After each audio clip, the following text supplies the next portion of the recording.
You gotta The give real Putin problem credit. for Donald Trump in the do not did congratulate win story. by the most made-up votes. The fact that President Donald Trump either didn't read or ignored a warning in his briefing papers not to congratulate Russian President Vladimir Putin on a phone call between the two men Tuesday is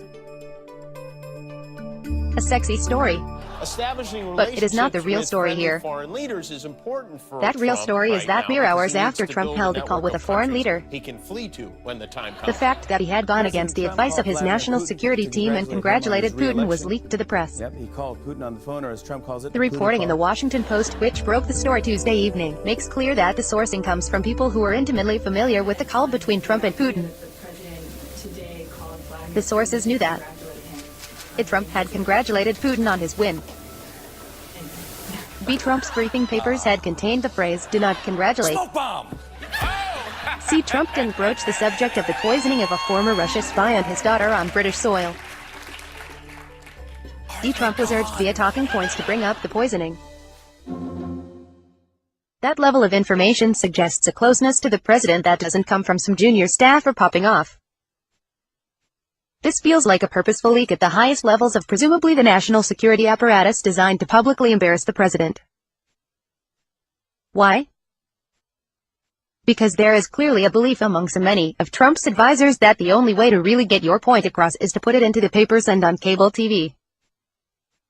That simply finding a quiet moment to counsel the president as to why he really shouldn't have congratulated Putin on the call wouldn't work, that Trump would either not listen or never allow that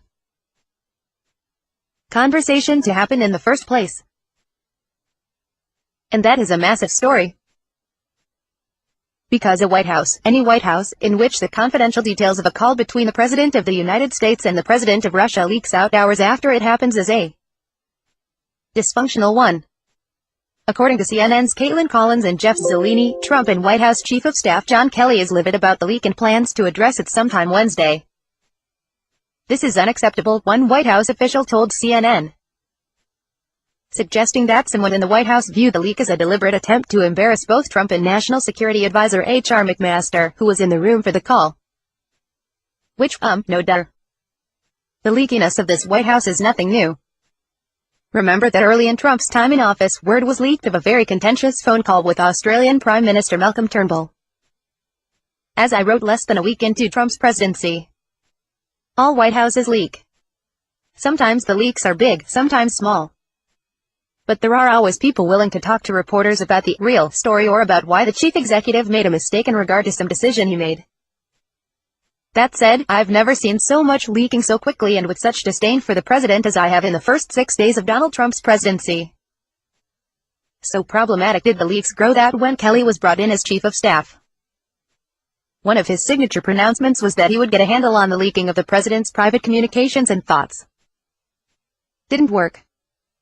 Not only does this White House still leak like a sieve, but the nature of the leaks themselves continue to suggest a dismissiveness bordering on dislike for Trump.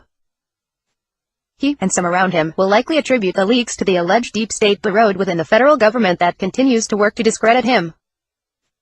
Since I don't believe in conspiracy theories, I think the real motivation for the leaks is that some within, particularly the national security apparatus, have decided that leaking things to the media is the only way to get the president's attention and possibly change his mind. And that is no way to run a railroad or a White House.